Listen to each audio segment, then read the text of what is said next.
बुद्धिहीन तनु जानिके सुमिरौ पवन कुमार। बल बुद्धि विद्या देहु मोहिन हरहु कलेश विकार। भावपूर्ण और गहरी व्याख्या। एक, बुद्धिहीन तनु जानिके। सच्ची विनम्रता की शुरुआत यहाँ गोस्वामी तुलसीदास जी हमें एक बहुत बड़ा जीवन संदेश देते हैं। ज्ञान की पहली सीढ़ी है अपनी अज्ञानता को स्वीकार करना। जब इंसान ये मान लेता है कि मैं सब कुछ नहीं जानता, मुझ में कमियां हैं, मुझे मार्गदर्शन की जरूरत है, तभी उसके अंदर सीखने और आगे बढ़ने की सच्ची इच्छा जागती है। 2. सुमिरो पवन कुमार। सही शरण का चुनाव।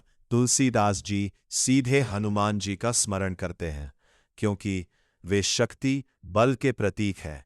वे बुद्धि और विवेक के देवता हैं। वे पूर्ण भक्ति और निस्वार्थ सेवा का आदर्श है। इसका अर्थ है, जब हम जीवन में कमजोर महसूस करें तो सही शक्ति स्रोत ईश्वर की शरण लें। 3. बल बुद्धि विद्या देहु मोहिन। जीवन की 3 सबसे बड़ी शक्तियां यहां 3 चीजें मांगी गई हैं जो जीवन को पूर्ण बनाती है।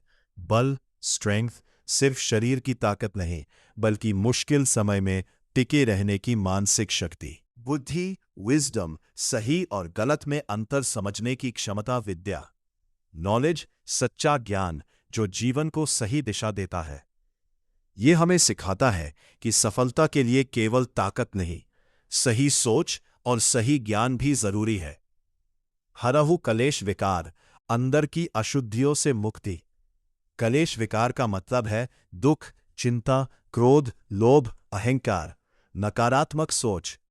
तुलसीदास जी यहां बाहरी समस्याओं से नहीं, अंदर की बुराइयों से मुक्ति मांगते हैं, क्योंकि जब मन शुद्ध हो जाता है तो जीवन अपने आप शांत और सुखी हो जाता है।